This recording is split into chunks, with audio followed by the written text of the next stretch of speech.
अगर आप सप्लाई और डिमांड को मास्टर कर लेते हैं तो चार्ट्स देखने का आपका नजरिया हमेशा के लिए बदल जाएगा।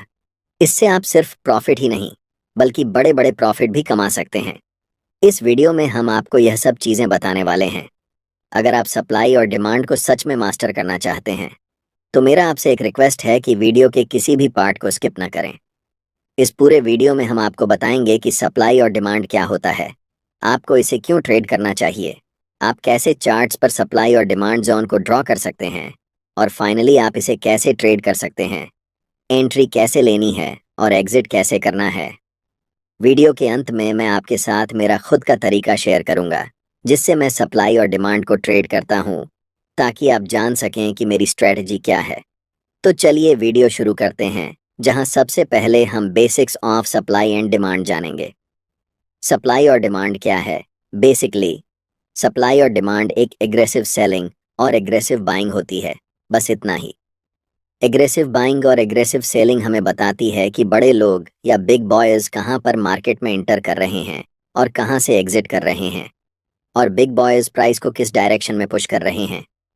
कैंडलस्टिक पैटर्न को ध्यान से देखो। ये बड़े रेड कैंडल हमें बताते हैं कि यहाँ पर एग्रेसिव सेलिंग हुई है, यानी कि यहाँ बड़े वॉल्यूम्स और बड़े मोमेंटम शामिल हैं मार्केट को नीचे लाने में। अब नेक्स्ट चार्ट पर ध्यान दें। आप यहाँ देख सकते हैं कि यहाँ पर एग्रेसिव बाइंग हुई है, जिसका मतलब है कि बिग बॉयज बड़े वॉल्यूम और बड़े मोमेंटम के साथ प्राइस को ऊपर ले जा रहे हैं। इन्हीं दोनों चीज़ों को आपको देखना चाहिए जब आप सप्लाई और डिमांड को ट्रेड कर रहे होते हैं, क्योंकि ऐसे मोमेंटम हमें बताता है कि स्मार्ट मनी कहाँ पर मार्केट में एंटर कर रही है, मार्केट को किस डायरेक्शन में ले जा रही है और मार्केट से कहाँ पर एग्जिट कर रही है। और अगर आप छोटे छोटे कैंडलस्टिक्स को देखते हैं तो इसे सप्लाई और डिमांड एरिया नहीं समझना चाहिए। ये सारे स्मॉल कैंडल मार्केट के छोटे छोटे क्यूट बेबीज हैं, और ऐसे कैंडल के साथ न तो ज़्यादा वॉल्यूम होता है और न ही मोमेंटम। आपको सप्लाई और डिमांड क्यों ट्रेड करना चाहिए? पहले मैं आपको बताना चाहता हूँ कि मैं सप्लाई और डिमांड को क्यों ट्रेड करता हूँ। हम उन लोगों के साथ ट्रेड करना चाहते हैं जिनके पास बहुत सारा पैसा है, जिसे हम स्टॉक मार्केट की भाषा में स्मार्ट मनी कहते हैं। और मैं भी बिग बॉयज स्मार्ट मनी को फॉलो करके प्रॉफिट बनाना चाहता हूँ। सबसे अच्छा तरीका जिससे आप पहचान सकते हैं कि मार्केट में स्मार्ट मनी कब इंटर कर रही है और कब एग्जिट कर रही है, वह है चार्ट्स पर सप्लाई और डिमांड जोन को पहचानना। जब मार्केट में प्राइस बड़े बड़े रेड कैंडल्स बनाते हुए नीचे की ओर जाती है, उसे हम सप्लाई जोन कहते हैं, और जिस लेवल से प्राइस बड़े बड़े ग्रीन कैंडल बनाकर ऊपर की ओर बढ़ती है, उसे हम डिमांड जोन कहते हैं। हम सिर्फ चार्ट पर बड़े मोमेंटम वाले कैंडल्स को देखेंगे जो हमें बताते हैं कि बिग बॉयज या फिर स्मार्ट मनी मार्केट में प्रवेश कर चुकी है। इस बात को हमेशा याद रखें कि हम रिटेल ट्रेडर्स हैं और मार्केट के बड़े प्लेयर्स के मुकाबले हमारे पास बहुत कम पैसे होते हैं। इन बड़े प्लेयर्स के पास 500 करोड़, 1000 करोड़, 2000 करोड़ जैसी बड़ी रकम होती है। चार्ट्स को ध्यान से देखो।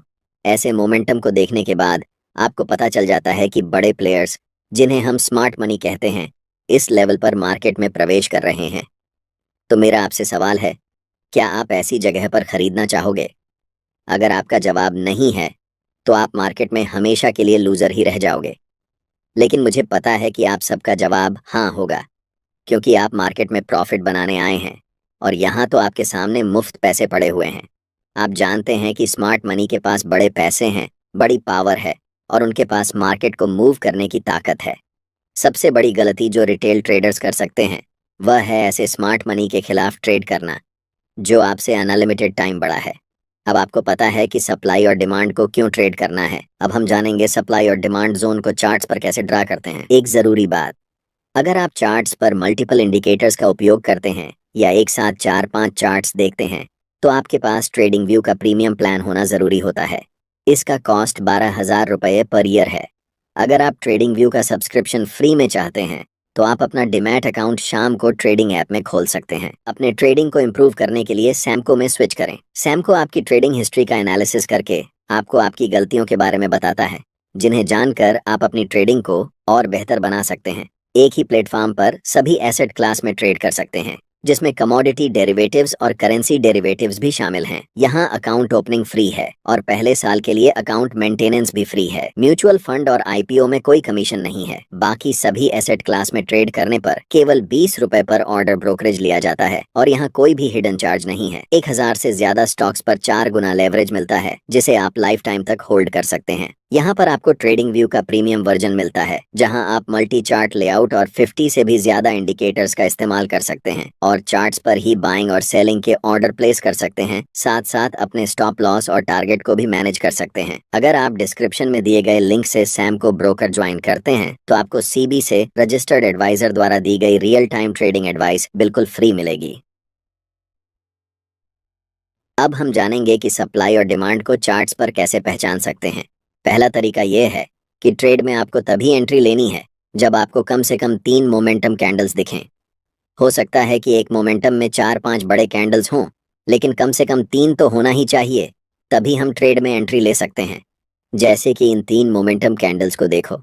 ध्यान रखना कि ऐसे छोटे कैंडल्स को सप्लाई और डिमांड मत समझना। इस एग्जाम्पल में हम इन 3 ग्रीन मोमेंटम कैंडल्स का इस्तेमाल करेंगे। दूसरा चीज आपको यह करना है कि ऐसे एरिया ढूंढना है जहां से मोमेंटम शुरू हुआ है और उन तीनों कैंडल्स के जस्ट प्रीवियस वाले कैंडल पर हम एक रेक्टेंगल बॉक्स ड्रॉ करेंगे। ध्यान देना कि वह बॉक्स कैंडल की हाई और लो को पूरी तरह कवर कर रहा हो। अब जो आपको चार्ट्स पर यह रेक्टेंगल एरिया दिख रहा है, ये पूरा एरिया एक डिमांड जोन है और अगली बार जब भी प्राइस इस जोन में आएगा तब यहाँ से आपको बाय ट्रेड में एंट्री करनी है। क्योंकि यहाँ पर ऐसा हो चुका है, तो ध्यान देने वाली बात यह है कि प्राइस इस जोन तक आया और उसके बाद बड़े ग्रीन कैंडल्स बनाते हुए शूट अप कर गया। सोचिए, अगर आप ऐसी जगह पर मार्केट में ट्रेड एंट्री करते हैं तो आप बहुत ज्यादा पैसा बनाने वाले हैं। चलिए अब एक और एग्जांपल देखते हैं। इन 3 बड़े रेड कैंडल्स पर ध्यान दें। यहाँ पर हमें इन कैंडल्स को सेलेक्ट करना है और इन 3 कैंडल्स के प्रीवियस कैंडल की हाई और लो को टच करते हुए राइट साइड की तरफ खींचते हुए एक रेक्टेंगल बनाना है। ये रेक्टेंगल एरिया एक स्ट्रॉन्ग सप्लाई जोन है, इसलिए हमें वेट करना है कि प्राइस दोबारा इस सप्लाई एरिया में आए। और जैसे ही प्राइस सप्लाई जोन के पास आती है, मैं चाहता हूं कि आप ध्यान से देखें कि क्या होता है। प्राइस इस जोन में आने के बाद थोड़ा कंसोलिडेट होती है और फिर एक स्ट्रॉन्ग रेड कैंडल बनाते हुए नीचे चली जाती है। यहाँ पर प्राइस लिटरली इस सप्लाई जोन के पास आने के बाद कोलैप्स कर जाती है। इससे आप सीखते हैं कि सप्लाई और डिमांड जोन को चार्ट्स पर कैसे पहचानते हैं। अब हम जानते हैं एक और मेथड, जिसे हम कंसोलिडेशन मेथड कहते हैं। इस चार्ट पर नज़र डालें। यहाँ पर प्राइस एक टाइट रेंज में ऊपर नीचे हो रही है, जिसे हम कंसोलिडेशन जोन कहते हैं। अब हम एक रेक्टेंगल टूल लेंगे और इस पूरे कंसोलिडेशन जोन को कवर करते हुए राइट साइड की तरफ रेक्टेंगल को ड्रॉ करेंगे। ध्यान से देखिए कि प्राइस इसके बाद क्या करती है। प्राइस इस कंसोलिडेशन जोन को तोड़ने के बाद रीसेट के लिए ऊपर जाती है और जैसे ही वह रेक्टेंगल बॉक्स को टच करती है, प्राइस वहां से नीचे की तरफ आने लगती है। तीसरा मेथड है आपको ऐसे एरिया को खोजना जहां पर मैक्सिमम नंबर में कैंडल्स की लंबी विक्स हों। चार्ट्स पर विक्स का बनना हमें बताता है कि प्राइस उस लेवल से रिजेक्ट हो रही है और ऐसे लेवल को मार्केट में रिजेक्शन लेवल कहा जाता है। जहां पर मल्टीपल लॉन्ग विक्स वाले कैंडल्स बने हुए हैं, वहां क्या करेंगे कि रेक्टेंगल टूल सेलेक्ट करके इस पूरे विक्स वाले कैंडल्स को कवर करते हुए रेक्टेंगल बॉक्स को राइट साइड की तरफ खींचेंगे। आपको दिखेगा कि अगली बार जब प्राइस इस लेवल पर आई तो प्राइस यहाँ से बड़े बड़े ग्रीन कैंडल्स बनाते हुए शूट अप कर गई। इसे हम कह सकते हैं कि यह एक बहुत ही स्ट्रॉन्ग डिमांड जोन है। अब हम पूरे यकीन के साथ कह सकते हैं कि आप सप्लाई और डिमांड जोन को चार्ट्स पर पहचानना सीख चुके हैं। इसके बाद ये बेहद ज़रूरी है कि आप ये जानें कि आप इसे कैसे ट्रेड करेंगे। इस चार्ट में हमने 3 बड़े ग्रीन मोमेंटम कैंडल्स को पहचान लिया है। अब हम उनके हाई और लो को कवर करते हुए राइट साइड तक एक रेक्टेंगल जोन बनाएंगे और आपका डिमांड जोन तैयार हो जाएगा। अब हम वेट करेंगे कि कब प्राइस वापस इस डिमांड जोन में आएगी। ट्रेड में एंट्री करने के लिए आपके पास 2 सबसे ज़्यादा उपयोग किए जाने वाले तरीके हैं। पहला तरीका है कि आप एक बाय लिमिट ऑर्डर प्लेस कर सकते हैं, ताकि जब भी प्राइस इस डिमांड जोन में आए तो ऑटोमेटिकली बाय ट्रेड में एंट्री हो सके। दूसरा तरीका यह है कि आप मैन्युअल बाय ऑर्डर लगा सकते हैं जब प्राइस इस लेवल पर आती है। हम ज़्यादातर दूसरे तरीके को ही प्रेफर करते हैं, क्योंकि याद रखना चाहिए कि डिमांड जोन कितना भी स्ट्रांग क्यों ना हो, हमेशा यह चांस रहता है कि प्राइस उस लेवल को ब्रेक कर दे। अब हम वेट कर रहे हैं कि कब प्राइस इस डिमांड जोन के पास वापस आएगी। जैसे ही प्राइस इस डिमांड जोन के पास आती है या फिर उसे टच करती है, आपको तुरंत मार्केट में एंट्री नहीं लेना है। पहले मार्केट को कंफर्मेशन देने दो कि अब मार्केट ऊपर जाने वाली है। आप देख सकते हैं कि यहाँ पर एक डोजी कैंडलस्टिक पैटर्न बना है और ये लंबी विक्स हमें बताती है कि प्राइस यहाँ से रिजेक्शन ले रही है। लेकिन हम अभी भी कंफर्म नहीं हुए हैं कि प्राइस ऊपर ही जाने वाली है, इसीलिए हमें और इंतज़ार करना पड़ेगा। जस्ट नेक्स्ट कैंडल एक बड़ी बुलिश कैंडल फॉर्म होती है और हम यहाँ पर कंफर्म हो जाते हैं कि मार्केट अब यहाँ से ऊपर जाने वाली है, क्योंकि ये बुलिश इंगल्फिंग कैंडल हमें बताती है कि मार्केट में स्मार्ट मनी बाइंग पोजीशन बना रही है। और आप जानते हैं कि स्मार्ट मनी की एंट्री के बाद प्राइस सुपरफास्ट स्पीड से ऊपर जाने वाली है। हम यहाँ मार्केट में एंट्री लेंगे जिसमें हमारा स्टॉप लॉस स्विंग लो के नीचे होगा। अगर आप ज़्यादा सेफ रहना चाहते हैं तो आप अपना स्टॉप लॉस बिल्कुल इस डिमांड जोन के नीचे रख सकते हैं। अगर हम टारगेट की बात करें तो ऊपरी लेवल पर प्रीवियस कुछ कैंडल्स को देखें।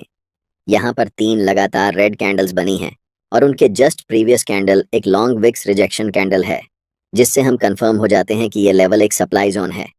इसीलिए जब प्राइस इस लेवल को टच करेगी, हम अपना प्रॉफिट यहाँ बुक करेंगे। जब एक बार कोई सप्लाई या डिमांड जोन प्राइस का रिस्पेक्ट नहीं करता है, तो आपको पहले से ड्रॉ किए हुए रेक्टेंगल को डिलीट करना है और फिर नए सप्लाई और डिमांड जोन को चार्ट्स पर ड्रॉ करना है। अगर कोई नया सप्लाई या डिमांड जोन नहीं दिख रहा है तो हम मार्केट में वेट करेंगे। जब प्राइस इस लेवल से 3 बड़े ग्रीन कैंडल्स बनाती है तो हमें पता चलता है कि यह एक नया डिमांड जोन है। इन 3 ग्रीन कैंडल्स के जस्ट प्रीवियस कैंडल को कवर करके हम एक रेक्टेंगल बॉक्स राइट साइड की तरफ खींचेंगे। अब हम इंतज़ार करेंगे कि प्राइस कब इस डिमांड जोन के पास आएगी ताकि हम ट्रेड में एंट्री कर सकें। इस एरिया में हमें दिख रहा है कि कैंडल्स के पास बड़े बड़े विक्स हैं, इसलिए हम यहाँ एक सप्लाई जोन ड्रॉ कर सकते हैं। जब प्राइस इस डिमांड जोन के पास आती है तो स्ट्रॉन्ग रेड कैंडल बनाते हुए इस लेवल को थोड़ा सा ब्रेक कर देती है। ऐसी सिचुएशन में रिटेल ट्रेडर्स अक्सर इसे एक ब्रेकडाउन के रूप में देखते हैं और सेल पोजीशन में एंट्री कर लेते हैं। लेकिन नेक्स्ट कैंडल एक बुलिश कैंडल बनती है जो कंफर्म करती है कि अब प्राइस यहाँ से ऊपर जाने वाली है। इस सिचुएशन में हम बाय पोजीशन में एंट्री करेंगे और नेक्स्ट सप्लाई जोन तक अपना टारगेट रखेंगे। हमारा stop loss last swing low के नीचे होगा। इसके बाद प्राइस बुलिश कैंडल्स बनाते हुए ऊपर की तरफ बढ़ जाती है और हमारा टारगेट हिट हो जाता है। अगर आप अभी तक मेरे वीडियो को देख रहे हैं तो अब मैं आपके साथ अपनी सीक्रेट ट्रेडिंग स्ट्रैटेजी शेयर करने वाला हूं, जिसमें मैं बताऊंगा कि सप्लाई और डिमांड को यूज़ करके मैं खुद कैसे ट्रेड करता हूं। ट्रेड करते समय मैं सिर्फ एक कंफर्मेशन पर ध्यान नहीं देता, बल्कि मल्टीपल कंफर्मेशंस को देखता हूं, तभी ट्रेड में एंट्री लेता हूं। एक्सटर्नल कंफर्मेशन के लिए मैं अक्सर फिबोनाची रिट्रेसमेंट टूल का उपयोग करता हूं और ऐसा मैं तभी करता हूं जब प्राइस अपर ट्रेंड या डाउनर ट्रेंड में होती है। फिबोनाची टूल को कभी भी साइडवेज मार्केट में यूज़ नहीं करना चाहिए और यहाँ एक अप ट्रेंड है, इसलिए हम फिबोनाची टूल को ड्रॉ करेंगे।